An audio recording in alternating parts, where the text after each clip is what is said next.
Yo, what's good, ghouls and ghoulettes? It is your boy DEADMANVINCE back with yet another JJK Fancy Parade video. So, we are pretty much in a state now where, and it has been like this ever since the hidden inventory stuff was announced, really, but we are now in a state where the release schedule is literally a mixed bag for what we are going to be seeing and how fast we're going to be seeing it coming before we get to Domain Expansion Gojo and Sukuna and Zone Yuji and all the anniversary characters and everything. So I thought instead of making a video saying like don't summon, I've already said in my other video that I'm going to be summoning for Yellow Yaga whenever he comes out because he looks incredible, and there are literally a list of characters that release between the standard banner update and between Sukuna and Gojo and all them release, right? So this video is just going to be me kind of like going over every character that is going to be releasing in between the releases, and I am going to give my input at the end of my review of the character, of course, like, oh, I probably wouldn't do it, or like, I can maybe see it like this, but like at the end of the day, this video is really just for you to grab the information about the character that you need to know so that you can go ahead and decide. As I'm saving for Gojo, and as I'm saving for Sukuna, and maybe as I'm saving for Yuji or whoever else, right? As I'm saving, because Yuta comes back after, Yuta literally comes back right after the anniversary banners, and then they release him again. Like, stuff comes back, okay? Literally, this is just a video of me giving you all the crucial details on these characters, so you guys can just like weigh it. Like, okay, I'm saving for these characters, but do I like this character enough? One. And two, actually think their kit is usable enough for me to actually justify spending these cubes that can later be used to get the strongest DPS in the game or the greatest debuffer in the game, the greatest all-around unit in the game, right? So, we're going to go ahead and just break down these characters, and I should have like chapters below, but let's get into it. We got the final bullet, Mai, here. I actually like her art quite a bit. The little swirl effect on the bullet is cool. So, her focus is taijutsu, and she's a debuffer, right? Her skill 1 is going to be gunshot. I'm just going to look at all the skills at level 10 so you can know what the best capability, the best use case you're going to be getting for that, right? Deals 135% range taijutsu damage to a selected enemy. If special ammo state is active, delay the selected enemy's action for 1 turn at a 10% chance. And that does not change on the level no matter what. I think that they're eventually going to buff her, and they're going to make it so this percent chance goes up to like 25% from 15% or something like that. I don't know, I have a weird feeling. If enhanced ammo state is active, change the skill effect into deals 120.5% range taijutsu damage to all enemies, increases all enemies damage received by 20% for 2 turns. So I think I like the enhanced ammo effect on it better. Let's look at this next skill. This the reload? Yep. So both of them are reload. They both cost 25 Curse energy. So you can literally just kind of like switch your state.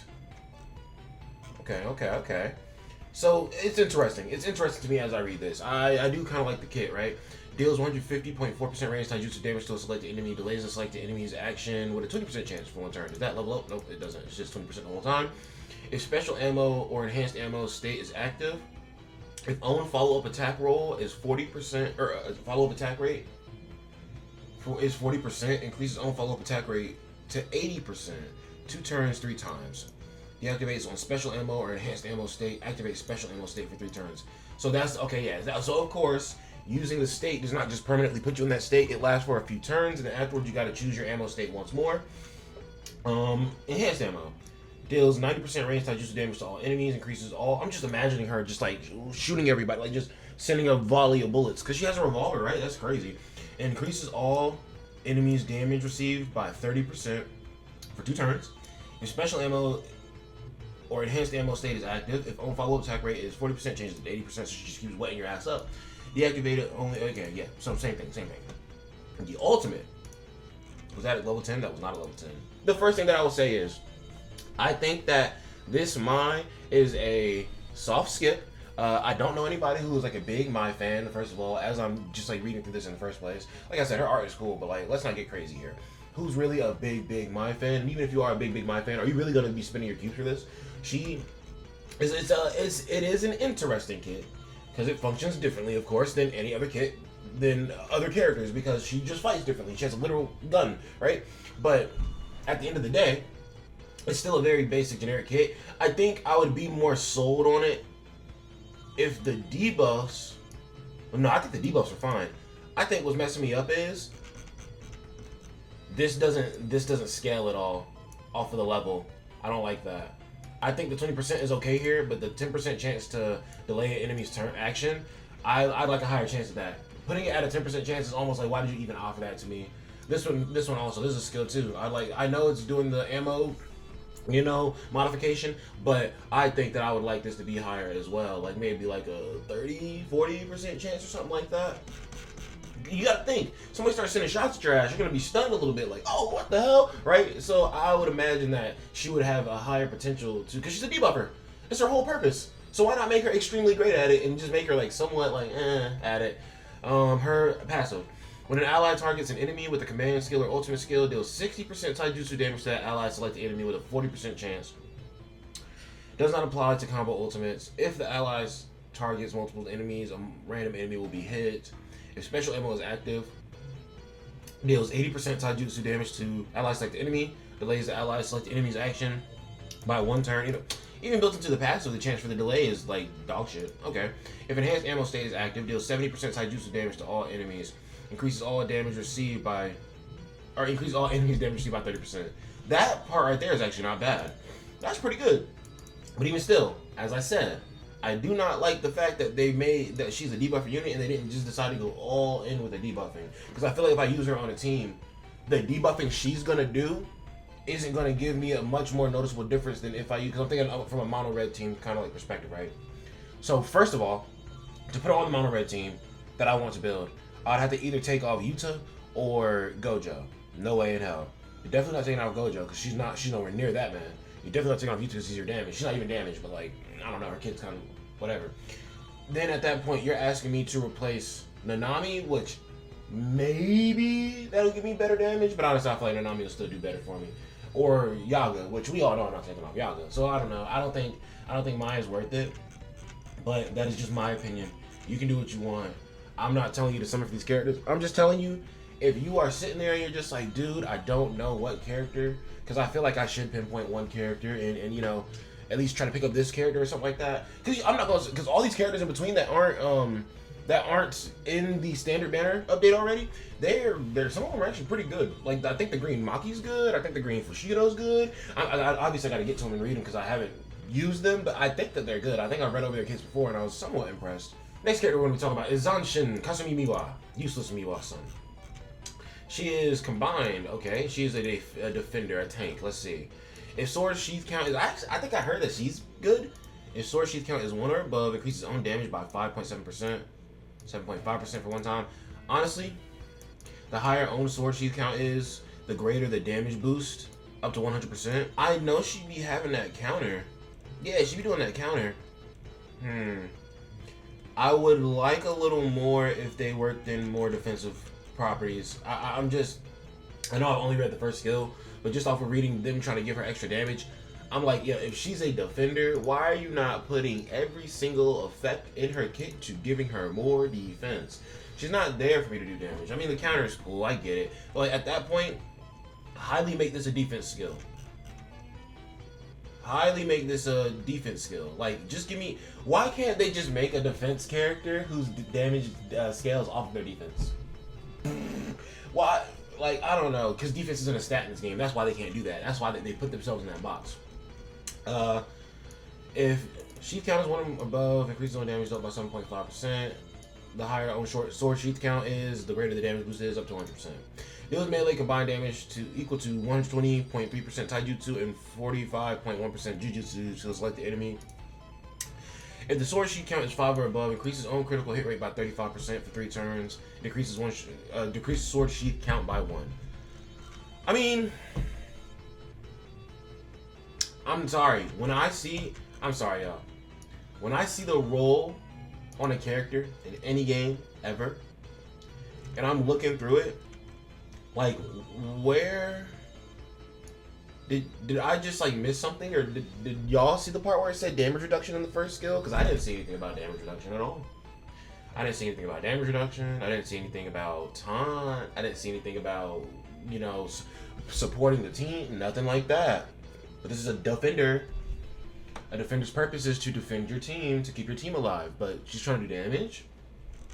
Okay, so she taunts, does she not, on her counter skill?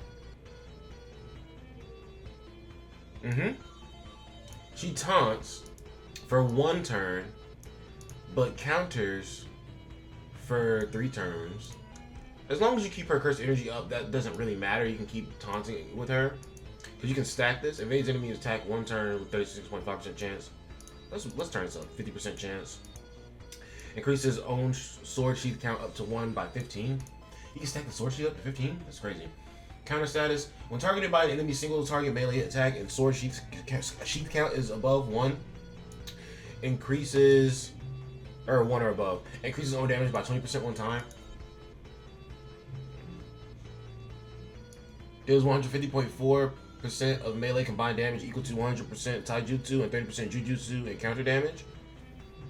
Increases own jujutsu damage by 10% for 3 turns. Fills ultimate gauge up by 110. Increases sword sheath count by 1. Yeah, I don't know. Only a 50% chance to dodge. Don't know about that one. There's nothing in this skill about damage reduction though. Like, it's a counter and it's a taunt. And there's a 50% chance to dodge. But there's also a 50% chance to get smacked hard as fuck. Is the only point that I'm trying to make. Skill 3.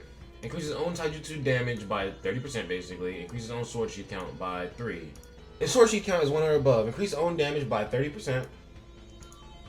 Deals melee combined damage equal to 824 taijutsu and 362.5 jujutsu to the selected enemy. Increase the selected enemy's taijutsu damage received by 22%, 22.5%. 22.2, I'm sorry. If sword sheath count is 7 or above, reduces own taijutsu damage received by 15%. I'm sorry. For the actual active capabilities of her kit, the fact that you have to build all the way up to her ultimate to finally get damage reduction, and the damage reduction is literally only 15%, is mind-numbing to me. I don't know. The audacity to call this a defender, and there's nothing actively making her defense better. Let's see what the she literally, on her combo ultimate effect too, she literally just boosts your allies' damage. This is ridiculous. Okay, let's see. When a critical hit is performed, increase sword sheath count by 2 up to 15. At the start of each turn, and if counter status is applied to self, increases sword sheath count by up to 1, or count by 1 up to 15. At the start of each turn, and depending on own sword sheath count, apply the following effect. Sword sheath count is between 1 and 3, decreases own taijutsu damage received by 15%. If it's between 4 and 6, increases own break damage by 50%. And then if it's 7 or above, increases own critical hit damage by 50%. Yeah, dog, do not summon. Do not summon for this character. She is bad out of bad, bro. Dog out of shit. She's a defender, and she only has 2 things that gives her damage reduction, and they're both just taijutsu. Not even everything. Yeah, do not do this. Please, guys, don't do that. Okay, let's take a look at Nanami here. So Nanami is actually one of the characters that I originally planned to put in my one of my mono teams for the new game mode that comes out whenever the anniversary comes out, or even if it's gonna even be attached to the anniversary anymore, we don't even know. But basically, I liked his kit enough to throw him into the back line of my team, so I may review him kind of nicely. But I realized that he's one of these characters, so I took him out. So obviously, I'm not saying, you know, break the bank for him, but I'm saying this might be the first one where I'm just like, hey yo, maybe drop a song for this man if you want him. Deals melee combined damage equal to 90.2% taijutsu and 90.2% jujutsu. Skill 2 increases the effect of taijutsu damage applied to self by 10%. Increases the effect of jujutsu damage increase applied by 10% to self. Effect with no time limit or turn limit are excluded. Increases own damage by 41.2%. So anytime he gets a buff to his taijutsu and jujutsu, it's increased by an additional 10%, no matter where he's getting it from. So I guess if he got a buff from like Yaga, for example, and he had this, Instead of getting the 45.9, I think percent it is once Yaga's maxed out on that skill, instead of getting 45.9%, you're now getting 59.9%. That's actually really crazy now that I think about it. Skill, let's just finish this quickly. Jeez, this looks like him and Yuji's like little combo right there, but that's obviously his shoe and his sword. At level 10, deals melee combined damage equal to 230.8 taijutsu and 230.8 jujutsu to the selected enemy 2 hits. Increases own critical hit rate by 41.2%. See, I'm not gonna lie to y'all, I like this Nanami because what is he? An attacker. And he's even combined attacker, and he still has like a very strict focus. It's just like, okay, I can just evenly go into both. Like, you want to give him maybe Yuta's Page Winter a new beginning because that increases your taijutsu and jujutsu whenever you use it, right? But or that's something you could give him, and it could work on him extremely well, or better than a lot of other characters. Because the original Nanami, the green one, he's also a hybrid jujutsu and taijutsu, and he's perfectly balanced, like down the middle. Because you know Nanami does not play; he's on that shit. He's standing on business. Okay, it seems like I like this skill a lot. I like the skill a lot. The ultimate, level 10. Deals melee combined damage equal to 527.2 taijutsu and jujutsu to a selected enemy. 4 hits, critical hit chance great, and then decrease the selected enemy's critical hit resistance by 45.1% for 3 turns. Oh my goodness, jeez. Does the critical hit chance change at all with the levels? No, it's just the resistance that changes. Increases own and combo allies critical hit chance by 10% for 2 turns. Increases own and combo allies black flash rate for 2 turns. And if you get him to 5-star, I'm not saying 5 stars, man, absolutely not. But if you get him to 5-star,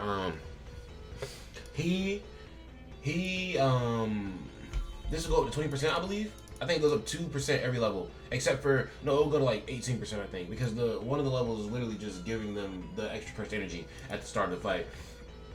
And then he deals, jujutsu and taijutsu damage to the enemy. Passive. Going into overtime. At the start of battle, recovers own cursed energy by 30. Okay, you don't even need dupes for this, man. He just starts off crazy. Recovers own cursed energy by 30. Recovers own cursed energy by 5 every turn. Fills own ultimate gauge by 220. What? This man's kind of busted. When black flash or critical hit is performed, increases own jujutsu and taijutsu by 5%. Bro, this man's genius. Yo, you literally use this, and then the next turn, you literally black flash or something like that. You get this. You're already getting a 15% boost to your jujutsu and taijutsu, right? Then, if y'all gives you the buff, you're still getting because I don't think that it's like a 10% on top of all the individual, or all the buffs you're getting to all together. I think every different instance of increased damage of a certain type has its own little 10% buff to it, maybe. I'd have to figure that, I'd have to test that out, I guess. But I'm not going to say that Nanami is like a must summon, but I will say that like if you wanted to summon for him, I feel like at least this is the first character in the list who I would say is kind of justified, because he actually does seem really busted. Next we got Blue Toge. He's a supporter, so let's see what he does. Let's see if he actually is true to his kit, or if they just shit the bed on this one. Deals 150.4% taijutsu damage to a selected enemy. If own HP is 55 to 70, and 70, between 55 and 70%, recovers own HP by 2%. If it's lower, 40 to 55, you recover 3%. If it's below 40, you recover 4% HP. So, I mean, kind of helps, actually, because this skill actually doesn't make you sacrifice any life at all. You only gain life on that one. So I was about to say, I don't like this first skill because he's not supporting anybody. But at least it's not taken away from his life. He is supporting himself much more sufficiently than he ever has on any other character. Alright, skill 2, Crumble Away. Increases all enemies' jujutsu by 26.6%. The lower the target's HP, the greater the decrease, up to 50%. Oh, that's kind of crazy. Okay, I can feel that. Because you're not going to be fighting a lot of strictly taijutsu enemies. There are a couple strictly taijutsu characters, but when you gotta consider, when all the enemies are cursed spirits, they quite literally have to have cursed energy to do anything. Only one who's not a cursed spirit is like the major enemies would be like Toji or something like that, or like some of the humans from the story mode. But like even still, they have cursed techniques though. So it's just like most of the time the jujutsu decrease is gonna hit every time more than the physical damage decrease. That's why I didn't like Miwa, because I was like, yo, all you're getting is a physical damage decrease, and it's not even that crazy, dude. Like, what is that? All right.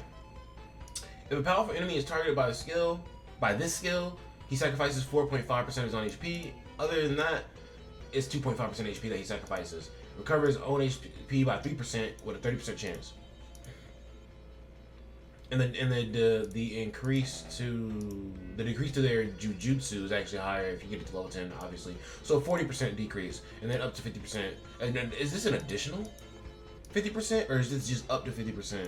I don't know, but it would have to be an additional 50%, because if it were 50%, up to 50% altogether at level 1, that would mean you're scaling much faster based on how much lower the enemy's HP is. But if it were level 10, you would be scaling, the scale would be harder, if that makes sense, because the gap would be smaller. So it has to be an additional 50%, not up to a max of 50%.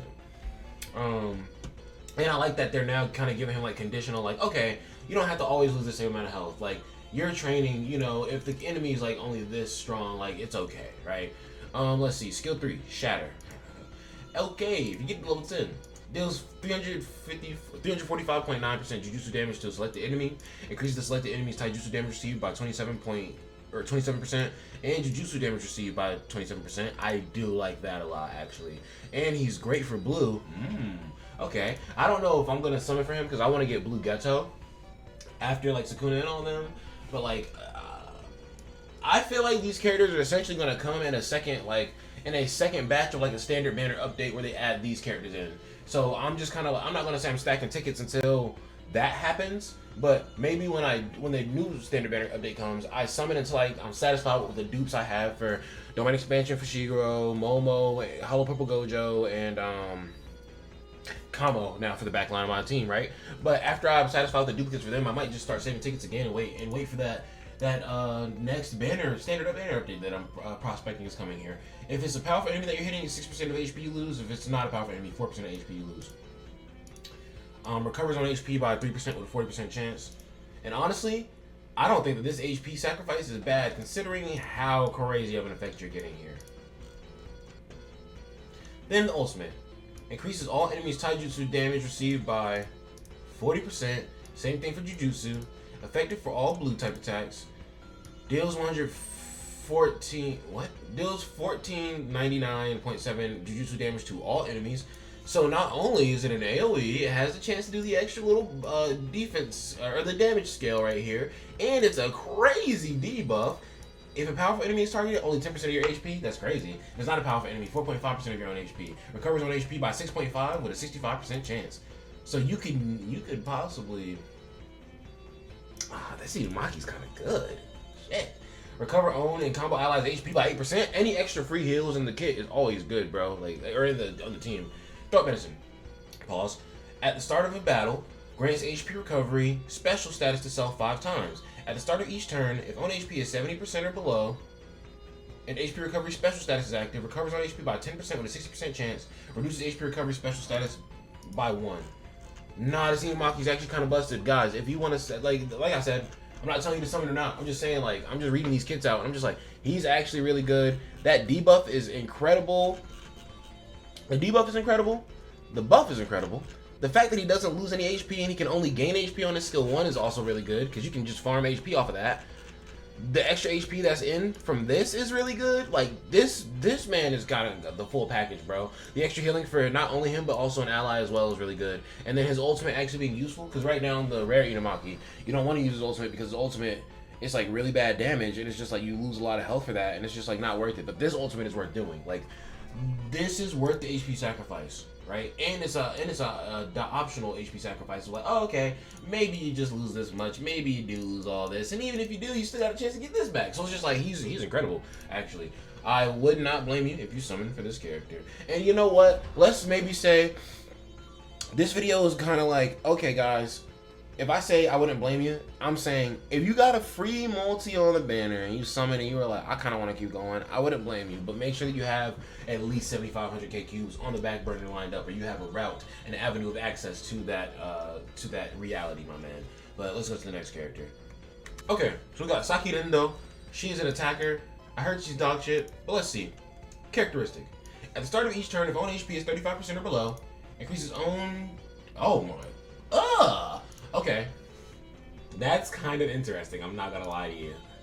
That's kind of funny in my opinion. Like, just below 35% HP is crazy, because like you're basically dead. You're basically a nut tap away from like turning into glass, a shattered pile of glass. But at the same time, the 180% boost to taijutsu and jujutsu is very tempting, especially with like somebody like Yaga beside her, or like Nanami as well, or like Momo, right? But on her skill 1, deals melee combined damage equal to 112.8% taijutsu and 105.1% jujutsu to the selected enemy. So that's whatever. I feel I can't front of you. Every skill that I'm reading, I might be a little more impressed than I should be right now, because every time I read it, I'm going to be thinking about this as I read it. I'm just letting y'all know that right now. So I'm always looking to just add in the extra, like, the extra 180% damage is looking nasty. But at the same time, she would definitely die if her health is below 35% HP. She's probably dying already. Oh, dude, no way. So you don't have to. Never mind. I think I kind of like this character. I don't think I like her enough for a summon. We gotta get through the whole kit first, but I'm already liking this. Deals melee combined damage equal to 230% taijutsu and 181.1% jujutsu to a selected enemy. Increases own taijutsu damage by 16.3%. If own HP is above 35%, sacrifice 10% HP. You can't die from sacrificing HP. So she can literally put herself in a state to use this, which is a lot better, which instantly improved my opinion of her, because you're gonna have enemies, and the enemies are gonna be trying to kill her. But if you have a taunt unit, or you have, or literally if you're like doing an event with rooms and you're wiping all the rooms instantly, and you're just able to build up all of her stuff and just keep lowering her HP, right? Then that's gonna be, you're gonna be able to control the experience a bit more. Skill 3. What changes on this? All the stuff up here, everything. If it's ever separate down here, I guess it just doesn't ever change. Okay. Deals melee combined damage equal to 181.1 taijutsu and 156.2% jujutsu to all enemies. Okay, so AoE, I like it. The lower the own HP is, the greater the damage increase up to 40%. So an increased 40% damage dealt with the 180 up here, guys. Like I said, I'm gonna just keep talking about this shit, man, because that shit is crazy. Fills on ultimate gain by 250. Yeah, that skill set, it hits everybody. It hits everybody. That skill seems kind of evil, I'm not gonna lie. Fist of Resolve, ultimate. Deals melee combined damage equal to 581.9 taijutsu and 526.7% jujutsu to select the enemy. The lower 1 HP is, the greater the damage boost. Increases own and a combo ally's damage by 10% for 2 turns. And let's see. Able body. Oh, she has a revive. Chat, I don't know. Grants revival status itself once at the start of battle. Grants revival status itself for 1 turn. At the start of each turn, and if you put a page on that gives it revive, like Restless Youth or whatever, the one where Yuji and Toto are chilling together, on the ground, right? If you put that page on and then use this page as well, or then use her, does she get 2 revives or just 1 revive? Somebody let me know in the comments down below. But at the start of each turn, if own HP is 60% or below, decreases own damage received by 10%. Increases own HP, the greater the damage received, increased by 40%. At the start of each turn, if own HP is below 30%, decreases own damage received by 50% for 3 turns. When the character triggers the revival status, grants attack notification itself for 1 turn. Only applies if the revival status has been depleted. So, I am angry. I am angry right now. Because I was talking about how that Miwa was a defender, but she had no defensive capabilities. That actually meant shit. But then you have an attacker here who has crazy defensive capability, just passively. Not to mention she's healing. But,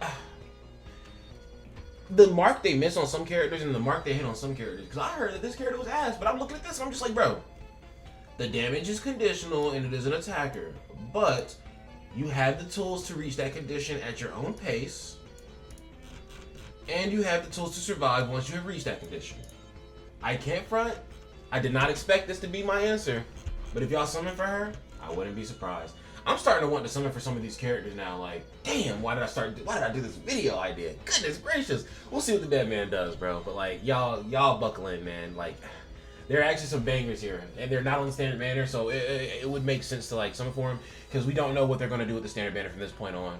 And plus, even if they got added to the standard banner later on, it's going to be such a flooded pool of characters at that point that, like, it's not going to be as easy to get those characters as it's going to be to get the other characters. Because you got to think, the other 9 characters are still riddled in the banner in the first place. The original, like, 9 or 10 characters, however many they were. So it's just, like, it's not going to be an easy task. But I think that Saki is actually kind of cracked. I'm sorry, I'm going to go cracked with that one. Because, bro, like, what the fuck? Dude, she gives herself revival. HP 60% or below, the damage reduction already kicks in, and that's every turn. Then if it's 35% or below, that's 50% at the start of each turn too. And it doesn't say it doesn't stack. That's the thing. It doesn't say up to 3 times. It just says for 3 turns. So I don't know, y'all. She sound kind of busted to me, and she's not even a tank. But she sounds like she's gonna be surviving when she's in that damage zone. And once she's in that damage zone, she's in that little pocket, bro. Because she can literally put herself back down into that. You heal her a little bit too much. Okay, don't worry. Skill 2. Back down into it. Don't get carried away. Exactly. Don't get carried away now. We still in the zone for real. Alright. This is a good character. Alright. We have Longsword Battle Maki's in. And I actually looked over this character a little while ago, and I think I liked her. Deals 210.6% melee taijutsu damage to the selected enemy. When critical hit is performed, increases the selected enemy's taijutsu damage received by 30.1%. Effective for green type attacks. So I like her because I feel like she's probably like the first like really good taijutsu green character after like Yuji. Who's another taijutsu? I mean, nah, because Mahito's literally cursed energy and taijutsu. That man uses his domain, so it's just like she's the next one up for like a good taijutsu like green character. Unless I'm forgetting something, but. Yeah, Geto's Jujutsu, and he's a debuffer anyway. Let's just keep looking. Man. Increases own damage by 20% for 1 turn. The less enemies there are in the wave, the greater the damage boost, up to 100%. So the more she can focus on one enemy, the worse it gets. Oh my gosh. Increases all enemies taijutsu damage received by 15.2%, effective for green type attacks. Oh, she's kind of like an attacking debuffer, actually. And then deals 230.8% melee taijutsu damage to all enemies for 2 turns. And they made her so cracked that that one of her skills actually has a cooldown even though it costs no cursed energy. It's crazy. Okay. I see what you're doing here. This right here increases own break damage by 300% and increases own critical hit rate by 100%. And then deals 181.3% melee taijutsu damage to the selected enemy. This shit is hilarious, bro. This shit is like I'm sorry, bro. 300% break damage is so funny to me. Just to see that number, I'm just imagining her just like smacking a boss with that shit, bro. And that motherfucker is just like, he's just like, every time he comes back, it's just like you're breaking him again. It's just like, bro, please, because you can literally increase characters like break damage with other buffers outside of themselves. So like she's gonna be absolutely ridiculous with that break shit, bro. I'm not saying that like just the break damage is enough for you to like want to get her, because she is definitely more geared towards a mono green team, and there are a lot of good green choices in the game. Like I'm not saying Green Geto is better than her, but I'm saying if you want a debuffer on your team, then Green Geto is obviously an option there. You have Hollow Purple Gojo. You have Loki, the SR Momo is kind of a crazy buffer. You also have Mahito. You also have the SSR Kaito. Like, there's a lot of options that you already can put on a green team that are actually like very like competent options. So it's just like the replacement game for her might throw off the balance of your team is more so what I'm trying to say maybe. But Ultimate.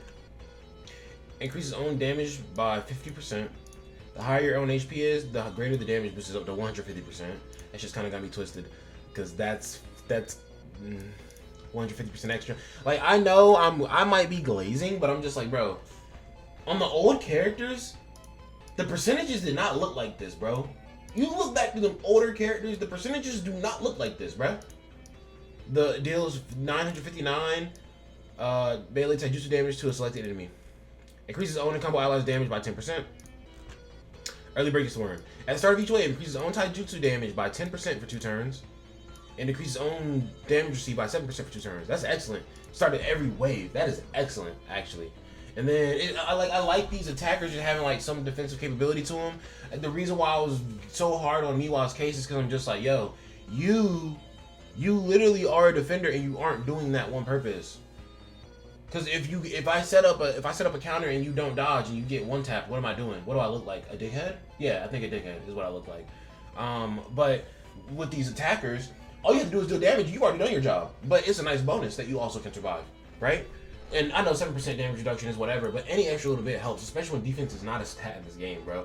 At the beginning of battle, increases own taijutsu damage by 15%. The less enemies in a wave, the greater the boost, up to 30%. Increases own damage or decreases own damage speed by 8%. And at the start of each turn, recovers HP by 2%. Yeah, nah, Maki's kind of cracked, actually. I like her. Yeah, I think she's a good choice. I think she's competent. Like I said, I'm already reading through these guys, and I'm like, damn, I want to get this character, I want to get this character, I want to get this character, I want to, because I'm not saying I might fold up, because like I spend money in the game. The rules don't apply to me really. I'm kind of just trying to be like, yo, if you weren't spending money. All right, next up we got the girl, the myth, the legend, Nobara. Green Nobara, she's an attacker. When a black flash is performed, increases Jujutsu damage special to self. So increases the Jujutsu damage on her ultimate specifically. It recovers on cursed energy by 15. That's the crazy part. By 15. And then increases Jujutsu damage by 45% as well. Oh, the Jujutsu damage increase to her special is 45%, while also increasing her cursed energy by 15. So, skill 1. Deals melee combined damage equal to 49.4 taijutsu and 115.4 jujutsu to a selected enemy. Increases the selected enemy's taijutsu damage received by 5%. That's whatever. Wow, it actually increases, and you made it only go up to 5%. That's petty. Skill 2. Deals range combined damage equal to 90.7 taijutsu and 148.3 jujutsu to selected enemy for 2 hits. Increases the selected enemy's jujutsu damage received by 16.5% for 2 turns.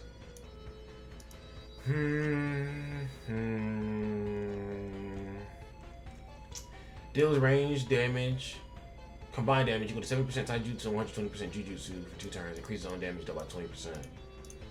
And then that's just, the damage is higher, but the damage though only goes up to 20%. Yeah, I'm not feeling this really. 800% Jujutsu damage to a selected enemy, deals soul damage, and it's actually 18.4 soul damage. Okay, let's see. Increases only combo allies damage by 7.5% for 6 turns. At the start of battle, increases on taijutsu damage by 20%, increases on Jujutsu damage by 20%. The more debuffs and other statuses the enemy has, the higher the taijutsu and Jujutsu. Oh, 260? It's crazy. Debuffs and statuses without a turn or time limit are not counted.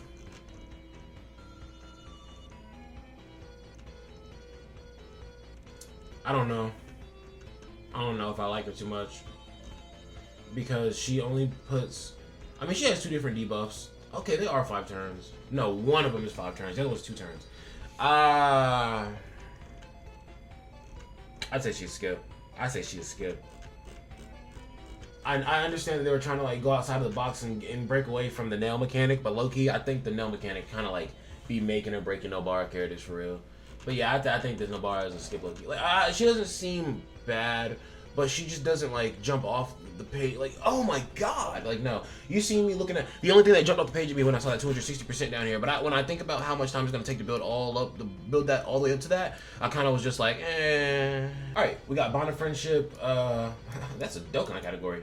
Megumi Fushiro. Deals 92.4% melee taijutsu damage to the selected enemy. Deals an additional 150 melee damage to an enemy. And then deals an additional 180% range Jujutsu damage when White Divine Dog is summoned. Then deals an additional 180% range Jujutsu damage when Black Divine Dog is summoned. And ignores Darkness status whenever Divine Dogs are attacking. Skill 2, Divine Dogs. Summons White and Black Divine Dogs. Each of them has their own maximum HP, which is 20% of Fushigo's HP.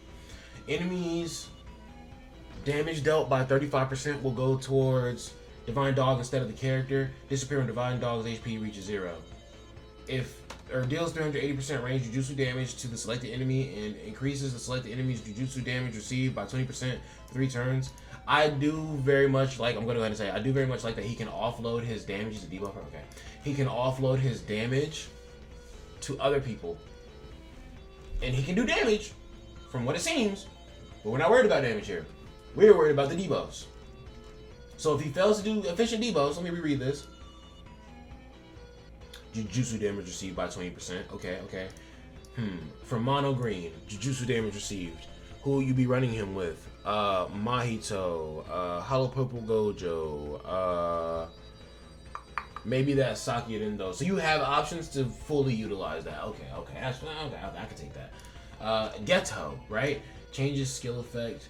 When white and black divine dog have been summoned, deals 620% range jutsu damage to the selected enemy, increases the selected enemy's jutsu damage by 30% instead, and effective for green type attacks, ignore darkness status when attacking.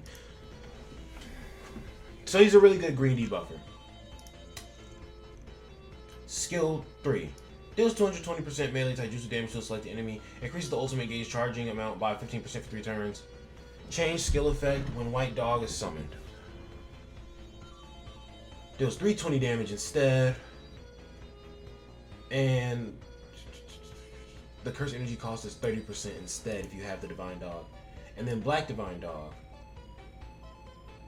deals an additional 380% range of jutsu damage, lowers the selected enemy's damage by 20%, deals additional 220% melee damage after divine dogs has attacked. Oh my god! So Fushiguro runs up, bodies you, divine dogs attack, then he runs back and bodies you again, increases the ultimate gauge charge amount by 25% when changing skill effect or black divine dog is not summoned. Okay, so it's like specific to which dog is out, but you summon both of the dogs at the same time. Let's see. Ultimate, divine dogs, double attack. 500% range jutsu damage to selected enemy, 2 hits. If the white dog is out, deals an additional 300% range jutsu damage. If the black dog is out, deals an additional 700% jutsu damage. So is that altogether 1500 and not just 1200 from getting to the black dog? I don't know. Increases the selected enemy's damage received by 45%. Effective for green type attacks, ignores darkness status, summons divine dogs temporarily when using the ultimate skill, and disappear if any divine dogs are not summoned before using the ultimate skill. Recovers uncursed energy by 5 and increases the ultimate gauge charge amount by 30% when black dog is not summoned. Increases own and combo allies combo ult allies damage by 20%. I'm so sorry, y'all. If I'm like stuttering and skipping through, I woke up probably like 2 hours ago, and I have to go to work in like 20 minutes, and I'm really just trying to power through this video, and this is a lot of fucking reading, and my brain is cooked right now, but we're almost through it, so we can make it. Alright, I'll surpass you. At the start of the battle, increases your own damage by 100% applied when selected enemy is in break status. So when an enemy is broken at the start of battle, but when the enemy is in break status, I don't understand what the wording on that is. At the start of the turn, reduces cursed energy cost on skill when divine dogs are summoned. -5 cursed energy cost per divine dog, so up to -10. That's tough. Wait. Oh, I say, doesn't he have a 10 energy skill? Bruh. So the skill just costs 0 for real? That is crazy as hell. 55% chance divine dogs launching a follow-up attack when any allies perform command skill or ultimate skill. Combo ultimate is excluded if an ally is attacking multiple enemies. Target one random enemy to launch a follow-up attack. Ignore darkness when attacking. Deals 100% range jutsu damage to the targeted enemy when the white dog is summoned, and when the black dog is summoned, deals an additional 100% range jutsu damage to an enemy and increases the target enemy jutsu damage received by 15% for 2 turns and effective for green type attacks. Yeah, Fushigro's crap. That man's got the debuff. That man's got the damage. That man's got the offloading his damage. He's got everything. Honestly, he's almost as good as Domain expect. No, I'm kidding. No, he's nowhere near Infinite Void Gojo. No, stop. But if you summon for him, I wouldn't be upset with you. Yaga, that's the guy. That's the homie. So basically, the reason why I want this Yaga is because all of these skills are debuff skills. But his passive gives you 46% taijutsu and jujutsu damage at all times, excluding himself, of course. But the thing about that is, the buff that you get on Yaga's skill whenever you get it to level 10 is literally 45.8, 45.9%, something like that. So this is literally just Yaga's buff skill, just built into his passive, and constantly, instead of you stacking it, instead of you trying to stack it and trying to get the skill all the way up to level 10, they said, don't even worry about getting the skill to level 10, guys. Just here. We're just going to give you the passive all the time. You can't stack it, but it's there all the time. That's the trade-off. You don't have to worry about running out of cursed energy on one turn or something like that. So let's go back up and look at his skills. On his skill 1, he does 180 melee damage to an enemy, but he does decrease their critical hit resistance by 15%. So good. We're getting debuffs everywhere in the kit that we can. Go Tsukamoto. Deals range damage equal to 180.4% taijutsu and 45% jujutsu to the selected enemy, and decreases the selected enemy's taijutsu damage by 52.6%. Skill 3. Deal 100% taijutsu damage to the selected enemy.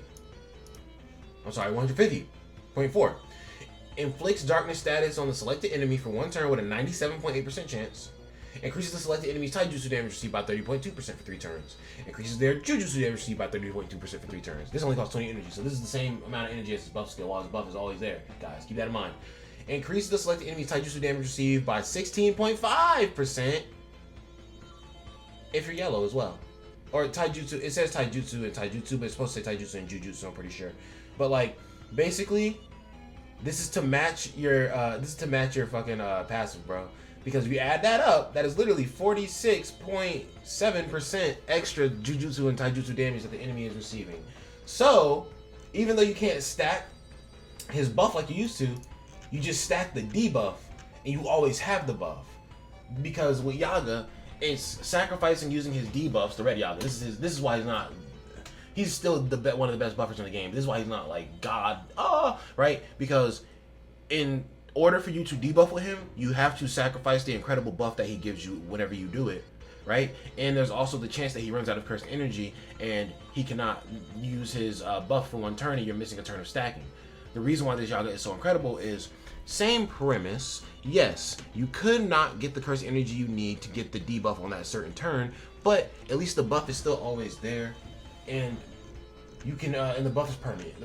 Literally, Yaga has to die for the buff to go away. So there is no breaking the chain on that buff, right? You know how on Yaga comps, sometimes, or not Yaga comps, I mean every comp's a Yaga comp, ain't it? But with Yaga on the team, sometimes people will take the first turn to just do a regular basic attack with Yaga instead of doing his buff skill, so they can have their cursed energy stacked up a little bit better later on in the event. And sometimes you just skip that buff skill because you want to make sure you can keep doing it consistently, right? With this Yaga, it's not a problem. The buff is just always there. More so, you're just trying to get the debuffs out. But if you run out of energy for this skill, oh no, maybe you have the energy for this skill, which is half the energy. Oh no, maybe you have the energy for this skill, which is also debuff and costs no energy. So that's why I think that he's so much better and why I really do want to get him. Let's see what else here. Oh, he also deals 150% taijutsu and jujutsu, which doesn't matter to an enemy, to an selected enemy. Yes, to a selected enemy. Deals range combined damage equal to 119. 1,199.3 taijutsu and 360% jujutsu to all enemies. Increases all enemies taijutsu damage received by 51. Oh my god. Stop it. 51.6% for 4 turns. Increases all enemies jujutsu damage by 51.6% for 4 turns. Jujutsu and taijutsu. And then effective for yellow. And then increases all enemies damage, or increases all allies damage by 30.2%. So literally another additional buff in the ultimate as well, just hidden, tucked away in there, bro. This Yaga is godly, and it's crazy that people, I feel like that's insane to me that more content creators haven't summoned for him or haven't done videos on him. Again, guys, I want to say shout out to Lord Slug. That was I literally looked on YouTube and tried to scan and find a video where somebody had did a damage test to kind of like see, and quite literally I remember doing the math and calculations off that man's video. Literally, this Yaga gave him a 75% damage increase, and it was in the same event. And you have to remember, Slug is a free-to-play legend. I was going to say free-to-play legend. Well, yeah, he is. Free-to-play legend, right? So this man does not spend money in the game or anything like that. So you know for a fact that this character that is not a limited character, he probably just got him, luckily, and was like, let me work on him. And that means that the character is not worked on to the extent that the SR Yaga is going to be. So his skills were not buffed as much as the SR Yaga was, and he still gave a 75% damage increase. So imagine working on him and pushing his skills to the same degree that the other Yaga skills are, except for all the skills are debuffs, so you want to kind of cycle through all of them and just give different debuffs and everything. But yeah, for me, Yaga's a no-brainer. Like if y'all are cool chilling with the SR Yaga, that's chill. I'm not gonna judge y'all for that. That's perfectly fine. I'm trying to build like 4 mono teams though that all have their own color, that all have the full roster that color. And this man I think is a very crucial, very essential piece to it. And honestly, I'm probably gonna replace the red Yaga with this man.